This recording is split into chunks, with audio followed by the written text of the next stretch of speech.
Welcome to episode 67. I'm Stuart McCullough, I'm the CEO of VHIA.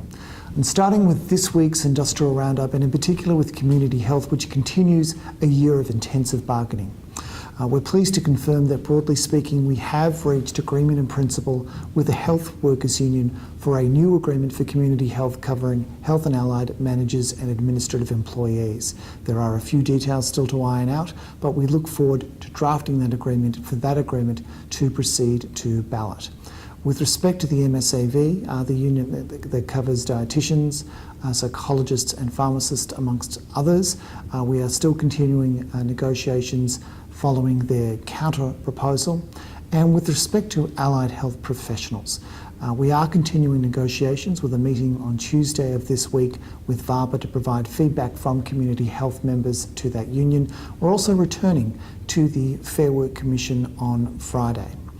With respect to health service members, we are commencing our Doctors EBA forums this week, starting at Melbourne Health. Later this week we'll be in Traralgon, but we'll also be visiting Warrnambool, Bendigo, Shepparton and Eastern Health at its Box Hill campus. It's still possible for members to register to attend either through the website or by contacting administration here at VHIA. A copy of the presentation notes are available to you through the VHIA community app. Specifically, log into My IR and open the current agreement. There you'll find the agreement as it's been lodged and awaiting approval, along with the presentation slides for you to download beforehand. We're also meeting this week with our rural and regional HR and IR members on Wednesday. There is an SDPPWG meeting scheduled with the HWU on Thursday, and bargaining will be occurring with biomedical engineers on Friday. As always, all of our activities are summarised through the VHA community app. And that's it for this week's Industrial Roundup.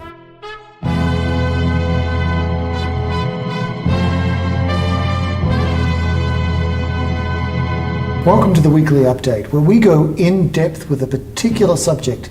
And joining me for this week's discussion is Senior Workplace Relations Consultant Daniel Pullin. Welcome, Daniel. Thank you, Stuart. Daniel, would you be good enough to reveal the clue, or indeed clues, that will reveal to the audience the subject for today's discussion? Of course. And for the benefit of those people who are listening rather than watching to this podcast, and in fact, for the benefit of those people who are watching, because it's hard to see if they're lying down, I think you're going to need to hold those up. So what do we have here? We have a Dr. Seuss book titled My Book About Me. Now, for those people who aren't familiar with My Book About Me, it's one of the greatest children's books of all time. Did you have this as a child? I didn't. I thought not. And in terms of this one here, we have? It's my first pop-up book of prehistoric animals. Indeed. And the great thing about this book is, check this out. Whoa. That's That's actually pretty cool. Yeah, the animals come out. There's a woolly mammoth, all sorts of great stuff. So based on these particular clues, what would you say that the subject for today's discussion is? Do you need some thinking time? I might need some thinking time. Let's have some thinking time. Thinking time, thinking music? Absolutely. Thank you. Daniel, I think that's enough thinking time. Would you care to hazard a guess? Look, I'm really struggling this time, Stuart. All right, let's unpack it then. So we have this book on prehistoric animals, and that really refers to the prehistoric state of affairs that used to apply to doctors in training under the previous enterprise agreement. An enterprise agreement where the mode of employment is predominantly fixed-term contracts, and yet we have no intersection between fixed-term contracts and how that works with parental leave. And here we have a book by Dr. Seuss, which is a children's book, which really gives us our theme for today, which is the changes being made to the terms and conditions for doctors in training in terms of fixed-term contracts and parental leave. It's abundantly clear now. Thank you, Stuart. I thought it was obvious. Look, it is obvious now you've pointed it out. Thank you. So just to make a start, let's start with the fixed-term nature of employment and the period of employment clause. That's a clause 12 of the new Doctors in Training agreement. Just talk about what it was prior to the scope, or what the scope of that provision is. So the period of employment clause in the current agreement, but specifically clause 12 of the previous doctors in training agreement, provided that a doctor in training may be employed for a maximum of 156 calendar weeks, which is 3 years, but not less than 52 calendar weeks, being 1 year, unless otherwise specifically stated. So I think it's worth pointing out that hasn't changed. Correct. From the old agreement to the new agreement. So during the bargaining process, we were working through the various logs of claim. We made claims in this space. In particular, we were conscious of trying to identify any parts of the doctors in training agreement in particular that had a negative or unfair effect for those people who took parental leave. But the AMA came at it from a different direction in terms of their log of claims. They sought to amend this clause also. Could you provide a brief summary of their claim? So the AMA's log of claims sought to increase the minimum contract length for the doctors in training under this agreement to 104 calendar weeks, being 2 years, and for the only mechanism to have shorter contract lengths would be at the doctor's request. Okay, so both parties have made claims for the same purpose, but have had different ideas as to how best to progress those claims. So I understand that the AMA also saw provisions around the protection of leave to take into account the potentially disruptive nature or the disruptions to the employment arising from parental leave. That's correct. And when we think about that, that's really trying to come up with rules that deal with the unique nature of fixed-term employment for this group. Because we have continuity and transfer of leave entitlements for everybody else. It's really just trying to put this group on the same footing as everybody else. Correct. So just in terms of how those claims were expressed during the bargaining phase. So the AMA and their doctors in training representatives strongly advocated for the introduction of a minimum 2-year contract as a solution to protect doctors from what the AMA saw as a system in its current format that reduces the likelihood of a doctor in training raising concerns about underpayments or excess hours or other entitlements that they may or may not have been receiving correctly.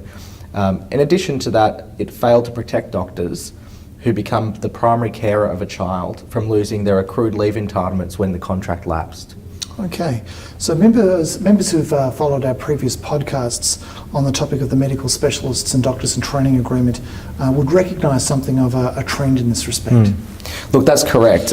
It was a clear push from the AMA to modernise both agreements, but the doctors in training agreement in particular, both parties, and it was VHIA's goal, and it was one of our positions from the outset of bargaining, is to address some of the gender inequities that existed in the previous doctors in training agreement. And we had to acknowledge through bargaining and in the resultant agreement that the workforce is now predominantly female for the doctors in training cohort. So we had to have an agreement that came back from the prehistoric era and started to draw from some of the industrial commonalities and expectations that other people within the Victorian public health sector are afforded that weren't afforded to doctors in training. Yeah, okay. So let's start with that claim for 2-year contracts. That would be a paradigm shift in terms of away from the existing arrangements. Can you talk about the process of engagement with members on that question? So we engaged directly with our reference group, but also we had some subgroups of that reference group, which included the HMO manager group, which VHA attended at their monthly PMCV meetings, but also members of the Victorian Medical Executive, which consist of chief medical officers of the Victorian public health sector as well.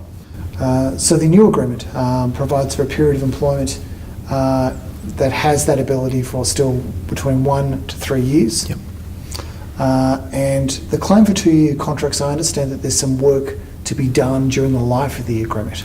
That's correct. So over the life of the agreement, a joint working party will undertake a body of work to increase the minimum contract length over the life of the agreement. And we'll engage representatives from the sector to assist us in that body of work and provide input. So what's the mechanism for us to do that examination? So what that'll involve is meeting with HMO managers, IR managers, chief medical officers, and talk about the process by which a junior doctor progresses through their training, and they're both learning and training, but also providing work for an employer and conducting work for an employer. So it's a unique scenario that's really unique to the Doctors in Training agreement. So we'll engage very closely with that group. And I understand that we'll be doing a lot of work through the Service Delivery Partnership Plan working group as a mechanism for that.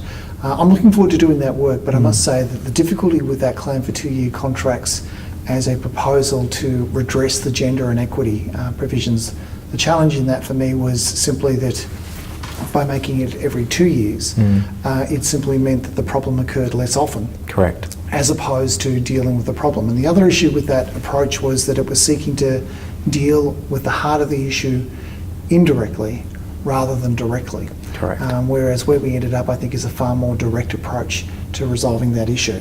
So just the takeaway then is that the length of the contract for a doctor under the Doctors in Training agreement remains between 1 to 3 years, or a lesser period for placements arranged by the Specialist Medical College. That's correct. And I understand that the parties agreed to introduce a requirement for a health service then to offer an extension to their contract as a result of certain absences. That is, we came at that issue of how do we deal with interruptions to employment arising from parental leave in a different way. Can you talk through those provisions? Look, that's correct, and the agreement provides that where a doctor is absent for a continuous period exceeding 3 months from employment as a result of parental leave, family violence leave or carers leave, they'll be offered an extension to their contract that's equal to the length of their absence and the remaining period of their contract. I think the word offered, we'll come back to that in a moment. Interestingly, that list of reasons for absence being parental leave, family violence leave and carers leave, the character of those types of leave are quite different. Particularly the parental leave is something that you generally, with the exception perhaps of adoption leave, you know in advance that you'll be taking that leave. You may not know that you'll be taking the other kinds of leave. So in the context of parental leave, procedurally, how does that work? So prior to the scheduled commencement of parental leave that exceeds a 3-month period, the health service shall offer to vary the period of the contract to accommodate the length of the parental leave and the length of the remaining period of the existing contract. And in terms of the length of the parental leave and the length of the remaining period of the contract, those are one and the same? Correct. And if the doctor exercises their right to request additional parental leave, that is, it's a right under the Fair Work Act to request a second year of parental leave. If the health service agrees to that request, are they entitled to be offered a further contract extension? They are. For carers leave and family violence leave, which we talked about as being a little bit different because you may not, less likely to be aware that you will need that kind of leave, what's the process in that instance? So in a similar nature to the parental leave, albeit carers leave and family violence leave is less predictable in nature. But the health service shall offer to vary the period of the contract to accommodate the absence exceeding a 3-month period due to carers leave or family violence leave. Now the obligation remains to extend the contract and that'll occur upon the receipt of a request to be absent for a period exceeding 3 months. So it's interesting, it may well be that that is an incremental thing. Correct. As opposed to from the outset. And it remains a continuous absence. And it may also be that the period of the absence at the time that that 3-month trigger is reached is unknown. Correct. But I think it'll be about engaging with the employee to manage that. Okay.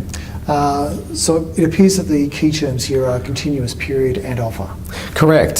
So the health service is only required to offer to vary the period of the contract to accommodate those periods, and those periods must be continuous periods of absence that exceed 3 months. Okay.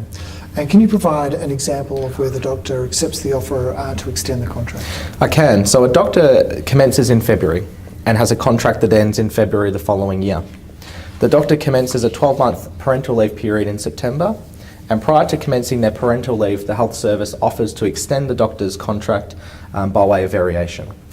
The variation provides for the doctor to extend their contract for the period of the 12 months of parental leave and to return to work at the cessation of their parental leave and complete the remaining 5 months of their contract of employment, representing the difference between the September commencement date of their parental leave and what was the original end date of their contract being February, had the leave not had occurred.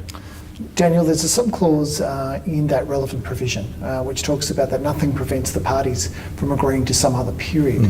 What's the circumstance under which a doctor may not want that kind of extension but may want a different kind of approach? So an example, we'll stick with the commencement date of February and the end date of February, but the doctor's parental leave may commence in April. And prior to the parental leave commencing, the health service will offer to extend and vary that doctor's contract. Then the doctor's indicated that they wish to be absent on parental leave for a 12-month period, but they intend on obtaining employment next February and obtaining their employment at a different health service to the one where they are currently employed. So the health service then agrees to not vary the doctor's contract of employment on the basis that the doctor's requested that their original end of contract date will be sufficient and they'll obtain alternative employment following that date the following year. It could also be that the parties agree to some other length of time. Correct. Okay. So the intention of the insertion here for the clause was to keep the doctor employed, notwithstanding that they're on leave, and protecting both their continuity of service and their leave accrual. They don't lose those things because of the afflection of time. That's correct. And that really means that the doctor in training who was on parental leave is in the same position as an employee who has ongoing employment. Correct. I understand that there are also some changes with respect to the personal carers leave provision, again with a view to providing protection to those people whose contract would otherwise lapse during a period of parental leave. What are those changes? Yeah, that's correct. So subclause 61.8 of the new Doctors in Training Agreement extends the allowable period of absence from 5 weeks to up to 24 months, where the absence of the doctor from employment was due to the birth or adoption of a child for the period consistent with the Long Parental Leave clause, and it's provided that the doctor gives to the employer evidence that would satisfy a reasonable person that the reason for the break in employment was consistent with that subclause being for the purposes of parental leave in accordance with the Long Parental Leave clause. The interesting thing about that provision is that the last clause we were talking about was ensuring there was no break. This is a clause that recognises that in some people going on to parental leave may let their contract run out for parental leave purposes. There may be a break in employment, but that if it is for that reason, shouldn't be to their disadvantage. Correct. And so, Daniel, I understand that there are also changes with respect to the long service leave clause on this issue. What were the changes to that provision? There's been changes to subclause 68.8 of the new Doctors in Training Agreement, and that provides that an absence on parental leave in accordance with the parental leave clause or an equivalent period for parental leave purposes up to 24 months between engagements will not be counted as service but will not break service. Terrific. So those provisions taken together are really intended to ensure that people aren't worse off for taking parental leave. That's a big step forward for this agreement. It's well overdue, but we would welcome any questions with regards to that because it's important that those new provisions function as intended. That's correct. Daniel, thank you so much for taking us through those changes to the Doctors in Training Agreement with respect to the fixed term contract and parental leave. I think there's no other way to finish this particular podcast than by reading from my first pop-up book of prehistoric animals. So I'm going to select today, let's see, the woolly mammoth. Stop me if you've heard this before. Mammoths were a type of prehistoric elephant. The woolly mammoth, which is distinguished by its long, shaggy hair, was almost 4 metres tall and appeared about 2 million years ago during the Ice Age and the Pleistocene epoch, which is about the first time